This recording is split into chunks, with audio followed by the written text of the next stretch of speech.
Hi, everyone. Welcome to another Sunday live stream. I hope you're all having a great Sunday. So while I'm waiting for everyone to join, I'll just briefly introduce myself for anyone who's not familiar with who I am. My name's Erica Benson. I have a company, voucher Capital. It's a land investing company, so I buy and sell land. But I do also like to put out informational content for land buyers, owners, and sellers. And part of that is live streams like these, where I'll go over interesting topics. Hello, Southern Grits. Hope you're doing well. And also our latest properties. And every live stream we do a vacation giveaway as well. So this week, now just FYI for anyone who saw some of the earlier messages I did about this live stream, I was going to do an interview this week, but it looks like that fell through. So I thought I would cover construction contracts instead, since they're a complicated topic and also one that's really important if you ever want to build on your property. A key part of construction, actually. You should never start construction without a good contract. So I thought that would be a good topic to cover. And then while I am, hello, Scott. I hope you're doing well. And I just wanted to say that while I am waiting for everyone else to join, for anyone who's not familiar again with who I am, hi, Nina. Hi, Eminem. Hope you all are doing well. So for anyone who is not familiar with me, I did want to cover some of, let me see.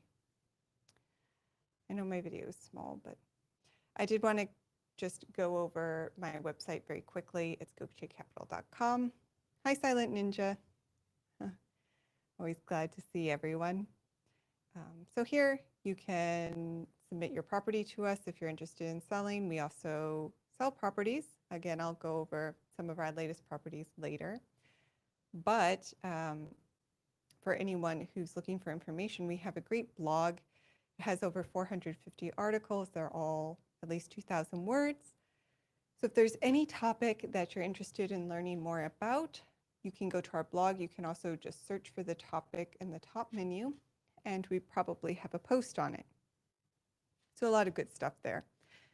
And I do also have a book, Land Investing Mistakes, if anyone's interested in that. It has 11 true stories you should know before buying land, but the bulk of the book is a very long, very comprehensive due diligence checklist for anyone who's buying land.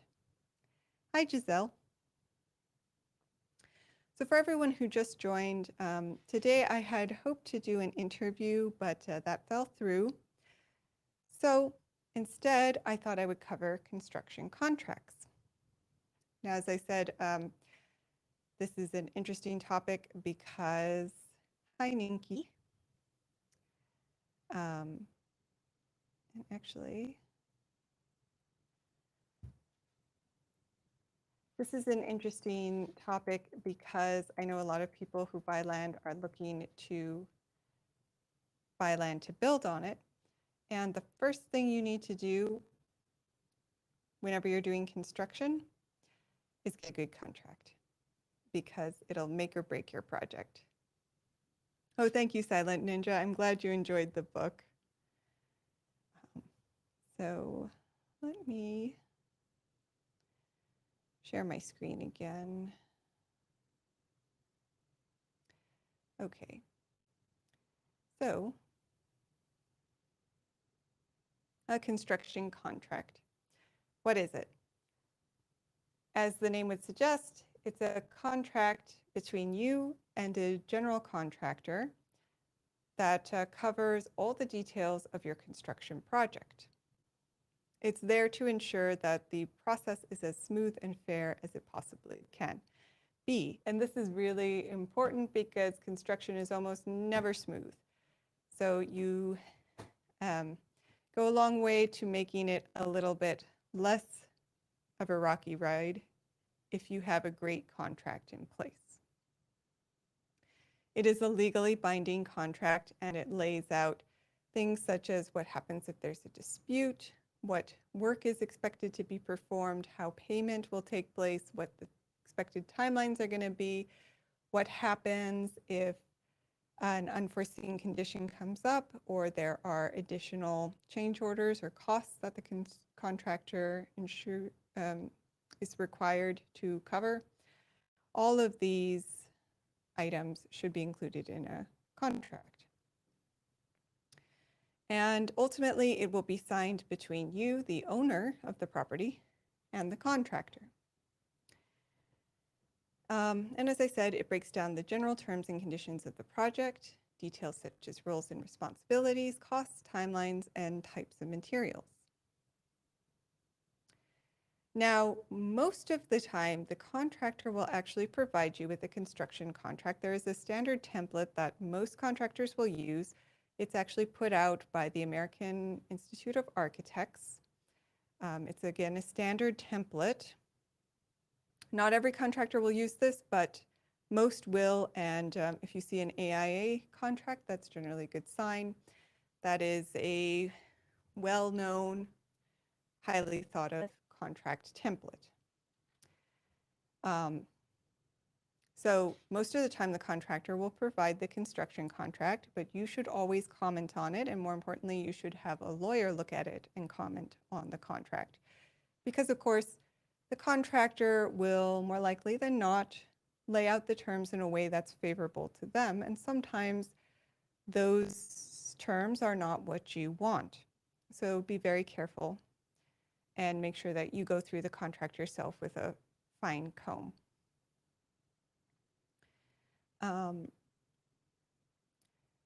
It is also possible for the owner to provide the construction contract, but generally that only happens if you have an owner who has a lot of experience with construction, so like a large developer or a government agency. But having said that, if it's really important to you, you could provide your own construction contract. So how does a contract work? Well, like any other legally binding contract, each party has a say in the content and can request revisions. Generally, you can request unlimited revisions, but of course, the more revisions that are requested, the longer the whole drafting process takes and the longer then your construction project itself is delayed. And the contractor can always walk away. So you can't ask for the world in your construction contract. Both parties need to feel like it's fair before they'll be willing to sign it, right? But the typical process would look something like this. Before you even get to the construction contract, you and the contractor should have had a number of discussions between yourselves. So you go into the contract drafting process with a set of agreed upon terms already. So the more conversations you've had with the contractor before you get to the contract, the better, because it's more likely that you'll both be on the same page already. And this can reduce the number of revisions. It can also reduce the amount of time that lawyers have to go back and forth and debate with each other, because that can get costly. So whenever you engage with a contractor, you should get very detailed with them about what you're looking for. And that includes talking about the specifics of the payment structure you want to work out, how you want the building to be constructed, so the kinds of materials you expect them to use, the timeline you're looking for, how you're going to pay them, in what increments, how you expect to handle increases in cost if there's an unforeseen condition or materials cost goes up or a replacement needs to be made that's more costly than the original material that was spec'd. All of that you can talk with your contractor about up front. Then once you feel like you're on good terms with your contractor and you feel comfortable, you believe that you both are on the same page, then you can draft the contract. Again, either the owner or the contractor can take the lead in drafting the contract, but most of the time it is the contractor. And like I said, most construction contracts, especially if you're talking about a smaller residential project, will follow the standard AIA contract template. So AIA is always a good thing to see. You know, as I said before, you know that that is a well-vetted, well-designed document, that the template has been reviewed by an outside institution, the American Institute of Architects, to make sure that its general terms are fair to both parties. The best construction contract when you pay them fully in cash up front. Yes, although I've had some instances where that can be problematic, at least on larger projects, because then the contractor has no incentive to work quickly. And they also, if they initially underbid the project in order to get it, then you may have issues once the construction gets underway, especially if the costs are higher than what the contractor bid for and you paid them for. So for example, on some of these again are larger projects that I had worked on, but we had one project that just stalled for months and months and months because the contractor underbid the project, and they were essentially stalling on work until they could finish another project, get paid from that project, and use the funds from that project to finish our project, because the amount of money they requested from us was not enough to cover the project. They wanted the bid, so they underbid. Those things happen. That's why the standard way of paying a contractor is in increments. So like you would say, we'll pay you every month. Okay, I'm sorry. You're right, you're being facetious. No matter what. Okay. Sometimes sarcasm doesn't come across in chats. I also had a long day, so I'm a little tired. Things are going over my head a bit. But yes, you're right. You don't want to pay them up front. You want to pay them for work that's already been done in increments. So we'll cover that later.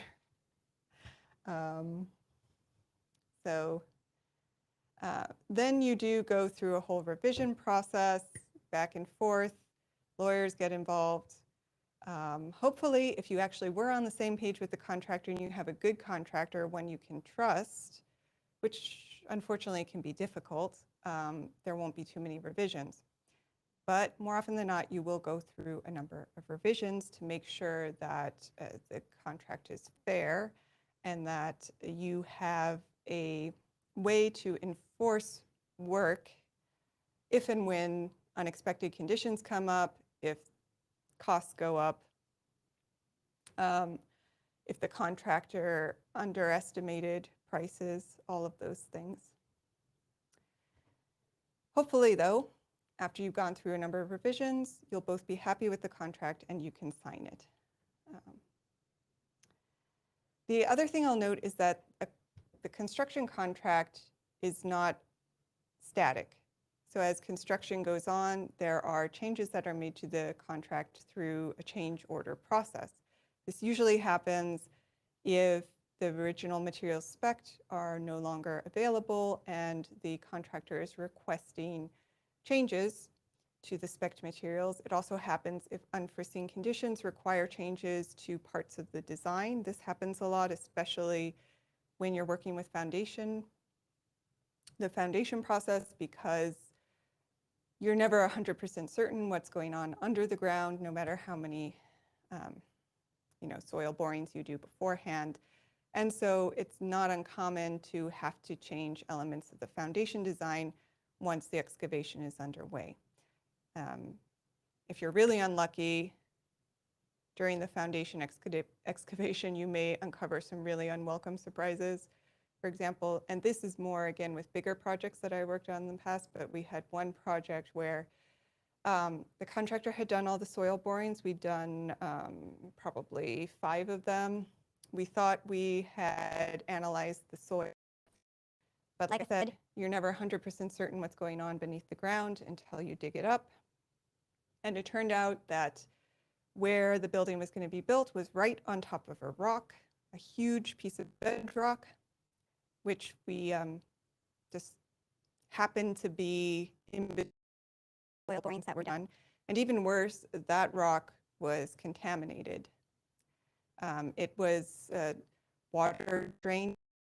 The water that was draining over it was contaminated from runoff industrial uses elsewhere. So not only did they have to spend thousands of dollars to remove that bedrock, well, tens of thousands of dollars, they also had to remove it as a contaminated material. So it ended up adding hundreds of thousands of dollars to the construction contract.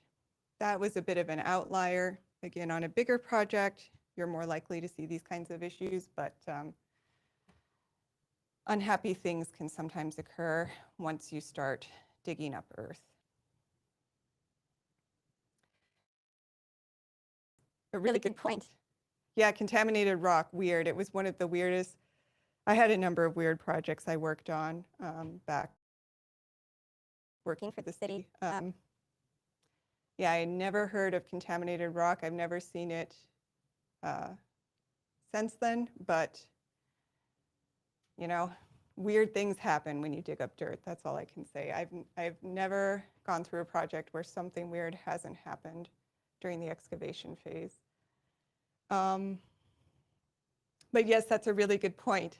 You need to, the construction contract should cover storage of materials. This is part of the standard AIA contract, but that's something that I think an owner who's not familiar with construction could easily overlook, and a maybe low budget, low quality contractor may also try to skimp on. But materials, often the contractor is going to buy the materials ahead of time and store them somewhere for a number of weeks, if not months, to try and get bulk pricing on materials. And if they're not stored properly, it can become a big cost issue. It can also become an issue for you later if they try to use materials that have been adversely affected by the weather in the construction. So if they know that they stored it improperly and they still try to use them and your inspector doesn't catch it, that could be an issue for you later on down the line if the materials have been damaged. So yes, storage is a really important part. It can also become an issue when you're building on infill lots or within cities or towns, because there are often regulations stating you can't store construction materials on a site for longer than a certain time period, or you can only store a certain quantity on a particular.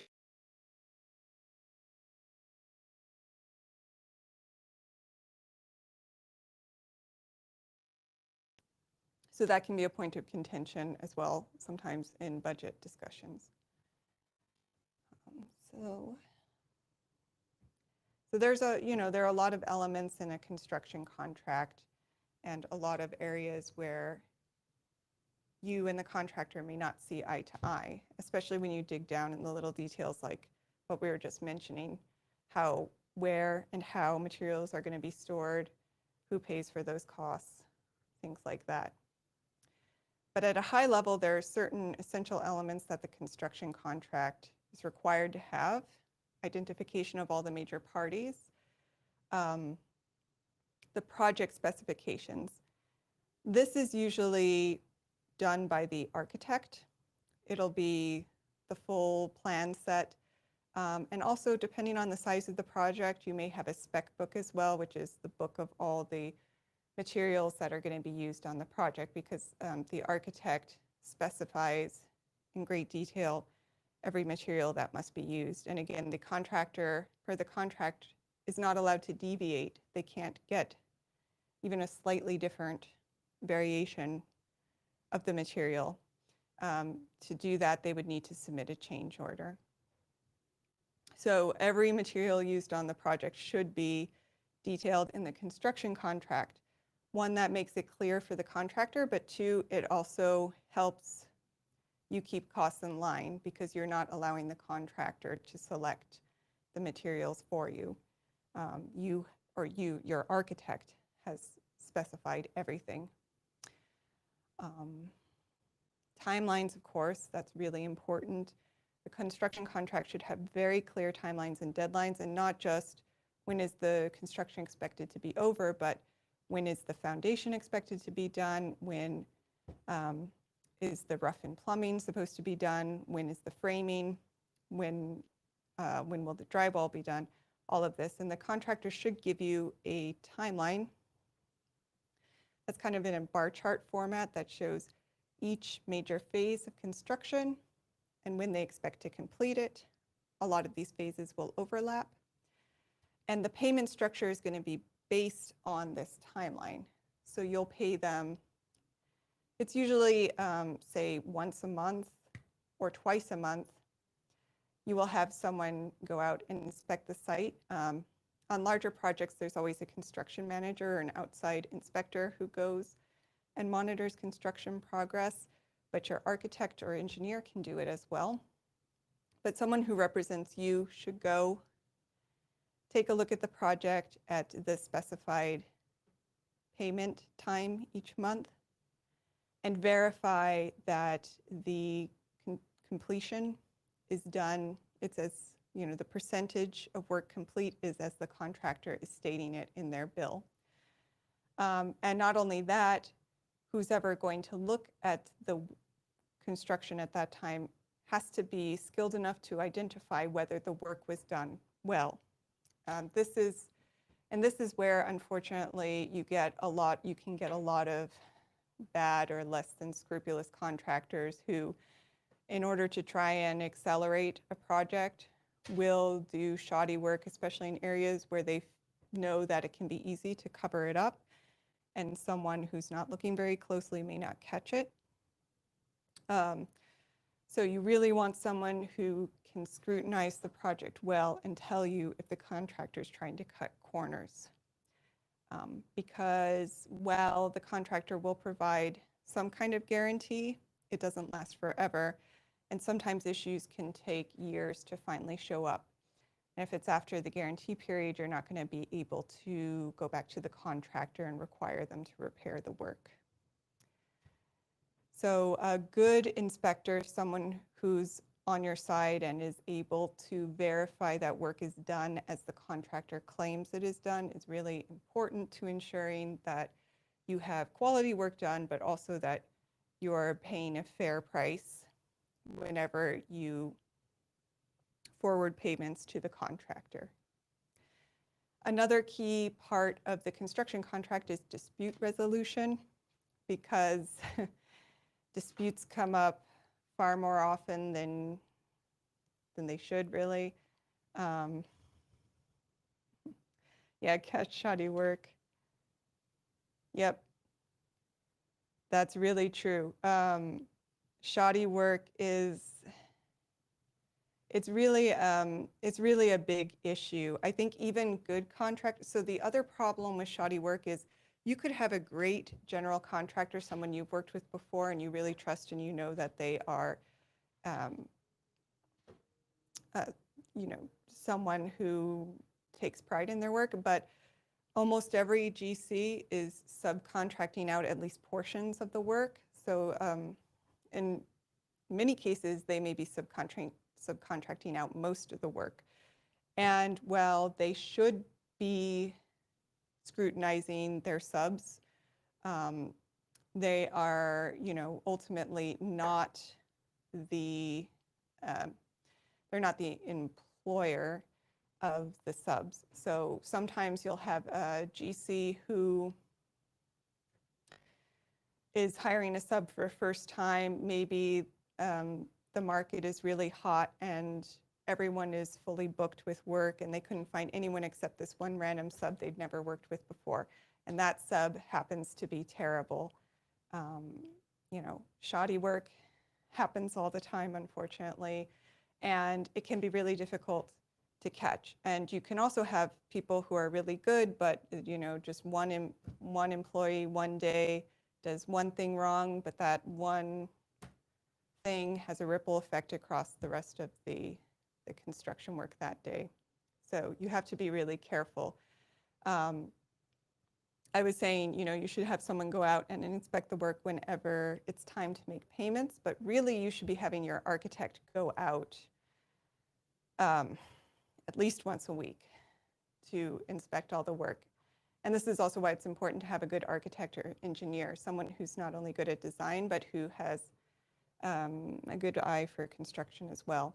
On big projects, you almost always have a construction manager who's doing inspections multiple times a week. And these are people who only do inspections and are experts in construction. Sole job is to make sure that the work is done correctly. So yeah, I think if you are doing your own construction, you're taking on your own construction project, it's really important that you have someone on your team who can inspect the site regularly for you and who understands construction well. Because shoddy work, it happens all the time. I've seen it. And again, like I was saying, sometimes it's because there are less than scrupulous GCs or subcontractors out there, but sometimes it's just one employee who does a bad job, or there are occasions where even the best GC doesn't catch something on site because construction sites are complicated. So yeah, can't emphasize that enough. But just a few other things that the construction contract should mention. Insurance and liability, of course. Insurance is really important when it comes to construction. Your contractor is going to need to have certain liability and workers' comp insurance. If they don't have it, it's a really big problem. You want the work to be covered. And while it's going on, the contractor should cover that work. If there is a bank involved, they are going to ensure that insurance is there. But if you're self-funding it, you're going to want to do that due diligence yourself and make sure that the appropriate insurance is in place. And of course, permits. This can be an important point too. There's the question of who is responsible for acquiring permits and approvals. Your architect or engineer will do some of the initial permits, but the contractor should be responsible for taking on all construction-related permits. And that should be stipulated in the contract. And then, of course, you want some kind of warranty period in place because, as we've been mentioning, shoddy work does occur. And so you want some protection if it's not caught during construction itself. So most states have basic warranty requirements when it comes to contracts. It's a little bit different from state to state. So, you should talk with your lawyer about what the standard warranty period is and what is covered in it. Keep in mind that different parts and also different parts of the building may have different warranty periods as well. So those are stand too. I got another comment. My husband and I have been finishing the remodel of our full gut for the past 5 years thanks to terrible contracting. That's terrible. Make sure your land survey is up to date. Yeah, that's another good point. If I'm the contractor, you don't need stinking permits. Yep, well, there are plenty of contractors who will, especially on smaller jobs, tell you that they don't need a permit. most of the time when they say this, it's not because they don't need a permit, it's because they're willing to work without getting the necessary permits. And I can say, you know, in many rural areas, or even in more built-up areas, you could probably get away without pulling permits on smaller jobs. The only thing to keep in mind is that it could be problematic later on down the line when you want to sell, or if you need to ever get a permit for something bigger, the local jurisdiction could, you know, hit you with a bunch of fines. In some instances, they could even tell you that you have to take down what you've built. So I can't, in good conscience, say don't get a permit, but there are contractors who will work without them. You've gotten to know the codes department really well. I can imagine. Yeah, that's terrible.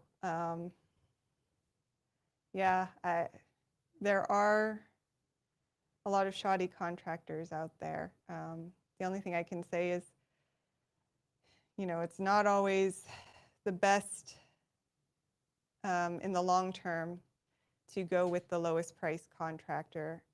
We learned this the hard way a number of times. On bigger projects, you, especially if they're government projects, you're required to go with the lowest bid. And that I've found from experience often doesn't go so well. Yes, they can revoke your permit. That's a good point. And that happens a lot during construction as well.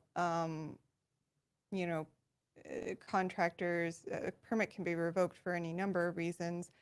One of the most common reasons that came up on the projects I worked on was some kind of safety concern. You know, the city inspector would come out and they would see that some workers didn't have safety harness on, or it wasn't on properly, or, you know, some minor safety issue, well, not minor, but, you know, some safety issue comes up on the site, and if it happens when a city inspector is there, they can revoke the permit or suspend it until the contractor resolves the issue. Oh, you're a contractor, Linda? Well, I'm sorry, I don't mean to imply that. There are a lot of good contractors out there as well. And I think, you know, part of it is just developing relationships with the contractors in your area. You know, finding one who you can really trust. Because there are definitely good contractors and bad contractors. And like I said, shoddy work happens a lot, but it's not always necessarily the fault of the GC. You can have great GCs who, you know, get a bad sub or something like that. Well, but all right, so just a little bit about the different types of construction contracts. So there are different ways that construction can be paid for, and different ways that a construction contract can be set up. I think fixed price lump sum contracts are the easiest to understand. You just have a fixed price that you've agreed on. OGC and rebar. Well, that's interesting. Yeah, you know, chime in with anything you have to add as someone who's an expert in the area. Yeah, rebar is a big one. So yeah, in this case, you have a predetermined price of the project, and the contractor would be responsible for any cost overruns. So this is a popular contract type because it provides a lot of clarity for you as the owner. You know what you're going in. And theoretically, it motivates the contractor to be as efficient as possible. The downside, though, is if the contractor's really motivated to take the job and underbids, then you can have issues having the project completed on time. And in some instances, if you're unlucky and you have a bad contractor, you could have issues with quality as well if they've really underbid the project. So that's why a lot of other structures do allow for change orders and increases in cost, assuming that the change orders are fair and that there's a good reason for why they occur. Oh yeah, the other thing with fixed price lump sum contracts is it does put a lot of risk on the contractor because cost overruns can occur, like I was mentioning, with contaminated rock or things. There are a lot of unforeseen issues that can come up during construction that are not really anything that the GC could have prevented or could have foreseen. That's why they're unforeseen conditions. So with a fixed cost contract, it can become problematic if there's a major issue that comes up, a major unforeseen issue. It can be a big risk for the contractor. There's also a cost plus contract.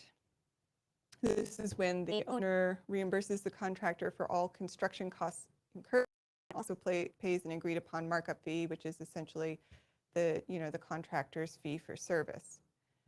So the costs would include materials, labor, and equipment, all costs that have been incurred to date. So these are great if there are really good specs for the project. These are great if the specs are uncertain. The problem, of course, being that you are unaware of the price going in. So, probably not the best contract type for someone who's not, super familiar with construction. Then there's time and material contracts. You, as the owner, are required to pay the contractor based on the time spent working and the materials used. Contractor receives hourly pay and provides receipts of materials. And this is good when specs frequently change, but it opens the door to many disagreements. I think this is not so common unless you're talking about maybe smaller, more like, renovation type work. And unit price contracts, the total cost of the project is based on a fixed price for each unit of work. So for example, there's a line item for flooring, line item for rough and plumbing, line item for roofing, all of that. That's fairly common too. And then guaranteed maximum price. So this is kind of like a fixed cost project where the contractor sets a maximum cost for the project. And I like labor only per hour, yeah. I know that's how a lot of contractors like to be paid. But yeah, in this case, if the price exceeds the maximum price, the contractor has to eat it. But if it comes in less than the maximum price, the contractor gets the additional profits. So it can be a way to motivate contractors to control expenses, but it can lead to disputes over costs incurred. All right. So we're coming up on time. I think the key thing here is when you're working through a construction contract, it's really important to have clear communication with the contractor, to have had a lot of communication with them before you've gotten to the contract period, but also to have a lawyer who you trust read through the contract with a fine comb. And this is also an area where you may not want to skimp on legal fees because you want someone who spends enough time looking at the contract and thinking about all the potential things that could come up during construction to ensure that everything is defined as much as possible in the construction contract, which will help when something strange happens during construction. A good construction contract can really go a long way toward making something that could be a huge dispute into more just a minor discussion. Yeah, read your scope of work and exclusions. There are, so the AIA is the American Institute of Architects. They have template contracts. I do believe you have to pay a small fee for them. I forget how much it is. I also think they're discounted if you are an AIA member, so I don't know how much they are for the general public, but they should be available online. You should be able to get templates, and they have a couple different construction contracts. I know they have one specifically for design build, one for standard construction, all of that. And it's worth, if you're going to be doing a construction project, it's probably worth getting a copy of the template yourself. So when you're looking at what the contractor gives you, you can see what they changed, what they took out, all of that. If you have an architect friend, maybe they'll give you a set just as a favor too. So, okay. So that covers construction contracts. Linda, anyone else who's familiar with construction, if you have anything else you want to sort of throw out there for anyone who's looking at starting a construction project and that you think would be helpful, love to hear it, because I'm not a contractor myself. I don't have that much experience on the construction side. So it's good to hear, you know, what from the contracting end, what clients can do to make the process go more smoothly. And if you have contractor friends, architect friends, engineer friends, anyone in the construction industry, I would say if you're starting a construction project for the first time or even the second time, it's always helpful to get their advice about, you know, what are some of the common issues that come up and how you can help mitigate them from the start, especially in your contract. Yeah, and that's true. And some contractors will have their own, you know, specific contract that they use and that they won't negotiate on. Yeah, payment terms, that's the big thing. Since I've had a lawyer review it and they're familiar with it. You know, that's not necessarily a deal killer. As the owner, you can always push to have a different template if you're more comfortable with, say, the AIA template. Contractor may not agree to that. I imagine a lot of the bigger contractors have a standard contract that they just want to use. They don't want to work with anything else. I'm about to start a construction project, but all three estimates are off by several thousand. Now I'm at a standstill and do not know who to pick. Yeah, make sure you have prelim information. Yeah, I mean, that's hard. It's, you know, construction estimating is never perfect. And it's always difficult when you're actually getting multiple estimates to decide which one you ultimately want to go with. There's one school of thought that says you just pick the lowest bid. I would just say, you know, I would be cautious about just going with the lowest bid, because you do sometimes get contractors who will knowingly underbid a project just to get it, you know, if they're hungry for work or they're just trying to get into the field or it's a tough market. And if the project is underbid, that will have problems later on. So it can be tricky to decide which contractor to go with. You know, sometimes you may want to go with the most reputable contractor, so someone who has the most experience with your specific project type. And but ultimately, that's why it's helpful to have a good architect or even you're probably not going to have a construction manager on, a small project where you're building a home, say, but yeah, having an architect or someone with a little more experience look at the different bids and see if they have oh, and here's some good advice. Ask for their scope letters so you can compare apples to apples.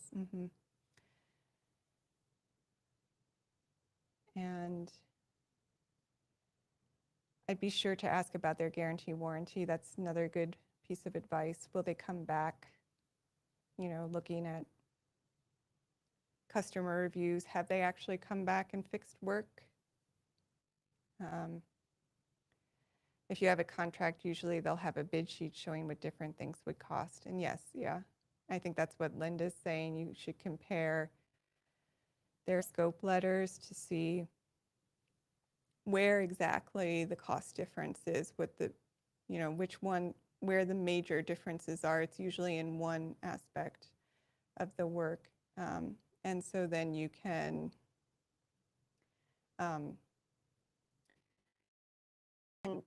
take that information to maybe an outside construction estimator or your architect and see for that specific line item which one seems more reasonable. Okay. A lot of great comments. So yeah, Linda, if you want to keep giving out advice, I'm sure as a contractor, people would be really interested in hearing what you have to say. So really quickly, I'm just going to share some of our latest properties. I've been posting a lot of properties lately, and I'm going to post a few more, but did highlight that I just posted a property in Carroll County. It's almost an acre, a little under an acre. And hopefully you can all see. I'm going to stop sharing my screen and then share the Carroll County property. This one, Carroll County, if we zoom out, is in West Tennessee, not too far from Jackson. Yep, check how long to see how long the company has been in business. That's always a good one. It's on Aldridge Lane. So just a little bit about the property. We're west of the Natchez Trace State Park and Forest, so there are recreational opportunities in the area, about 20 miles northeast of Jackson. There's no zoning, according to our research in Carroll County, and no HOA. So I know that's always a popular attribute for land buyers. You would still need to get a building permit, but fairly unregulated lot. And it is in a rural area, but there are a number of homes here. We have a drone video of the property. All our drone videos are down at the bottom if you haven't seen it, but you can watch that, and we have photos of the property as well. There is electricity on the road. Fairly part of the lot does appear to be flat. And I believe water and sewer would need to be well and septic. Let me double check that. Yes, well and septic. So you need to install a well and septic system. And the cash discount price is $18,999. As with all of our properties, we do offer owner financing as well. That's the $1 down plus the $395 document fee. It's 0% APR, so no interest, but you don't get the cash discount price when you purchase with owner financing. I do always note that with all of our owner financing, because we don't do a credit check and because we only request $1 down, we also say you can't build on or live on the property until the end of the loan term. But if you pay off in the first 6 months, we give you 20% off the owner financing price. So we do want to, help you pay off the loan as quickly as possible so you can start building. And there's no prepayment penalty, so even after the first 6 months, you can pay off the full amount at any time. And we have a very easy checkout process. just click buy or hold, and you go to an automated process. It only takes about 5 or 10 minutes to buy. Linda's company was started. Yeah, if they warranty. So yeah, and like I said, I'm going to be posting a lot more properties. So keep an eye out on our listing page as well. We have some new properties in New Mexico. We're going to have another one in Klamath County, Oregon. And we posted one in Castilla County, Colorado as well. So check it out. But this leads us, wow, this one went a long time. So thank you everyone for your comments. Had a lot of great comments today, but I'll move on to the vacation giveaway. And of course, keep going as I'm talking if anyone has extra comments or questions. But, you know, most of you are familiar with the terms, but I'm going to go through them anyway. The vacation voucher is valid for a 3 or 4 night stay in one of over 50 global locations. Thank you, Linda. Hopefully I wasn't too unfair to the contractors. But yeah, construction contracts, very important. You want a good one. Everyone is happier when there are concrete terms in place. And especially when the payment structure is well worked out in advance. But yeah, the vacation voucher is valid for a 3 or 4 night stay in one of over 50 global locations. It is typically for 1 or 2 people, but there will be some hotels in every location that accept up to 2 children. The way it works is if you win, I'll send you an email that with an attachment that shows you the list of locations, and you can select your location. I'll then send you the voucher. Once you get the voucher, you have 7 days to redeem it. You do have to pay the regular taxes associated with the hotel stay, but the hotel stay itself is complimentary. So you have 7 days to redeem the voucher and pay the taxes, and then you have 18 months to actually book your trip and select which hotel you want to stay at. You do have to select your location up front, but not the specific hotel, and every location has multiple hotels. This was asked at one point, so I will say you can't look at the hotels ahead of time. You have to pick the location first, but there are a lot of hotels for every location. Anything else? Oh, you're only allowed to redeem 1 voucher every 12 months. So if you've won one before, or we do give out vouchers as one of our bonuses whenever you purchase a property from us. Forgot to mention that earlier. We have about 9 bonuses now that we give whenever you buy a property. So if you've gotten a voucher before, you have 2 options. If you still wanted to participate, you could either give the voucher as a gift, or we can give you a hotel savings card. So, oh, let me see. If you have, it would be nice. Oh, estimated taxes. Yeah, we did. That's a good point. I know that's an important piece of information. We did have that before. The problem was it was getting too long. And so, especially on mobile, like you would have to scroll over to see it anyway. So we had to figure out what information was most important to put on the table. But I'll keep that in mind because I know, yeah, taxes are really important for land buyers. And it just got dark. So I will discuss that with my partner, who's the IT person. But yeah, so we will do the voucher now, the vacation giveaway now. The way it'll work is anyone who wants to participate, say yes in the chat. Any yeses that started before now are not going to count because that was an issue last week. So say yes on the chat if you're interested. You'll be assigned a number based on when you said yes. So the first person is 1, second person is 2, and so on. And then I will have Google randomly select a number, and whoever's number comes up is the winner. In the past, I've encouraged more discussion during this period, but I found that if there are additional discussions going on while people are saying yes, it starts to get confusing. So Maybe we should hold off on discussion until everyone says yes. That'll make this whole process much cleaner. Last week was a little funny.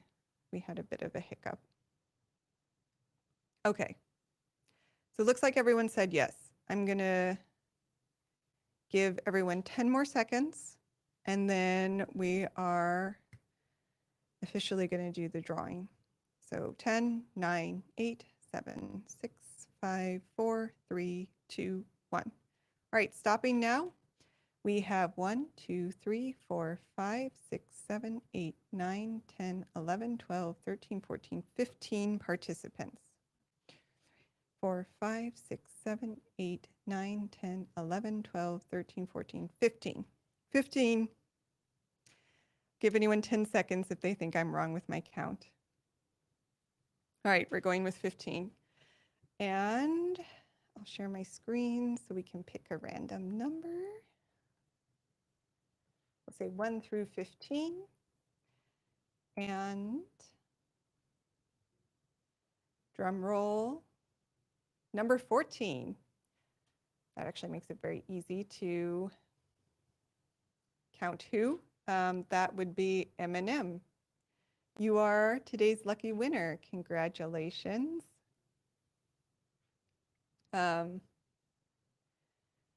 So I'll give you my email. Just send me an email and I will send you the locations. And everyone else, I do this every week. So if you come back, I'm sure you'll win at some point. Thank you all for a great discussion. I hope you all have a wonderful Sunday. I do hope to have some interviews on these live streams in the future. And if anyone has any topic that they would really like me to cover, just let me know in the chat or DM me, through YouTube or send me an email, however you would like, and I will see if I can cover that topic in a later live stream. So look, next week I'll be back here, same time, same place. I'll let you all know probably tomorrow or Tuesday what next week's topic is going to be. And like I said, if you have any suggestions, let me know. And have a wonderful Sunday evening. Thank you all for being here. I will speak to you soon.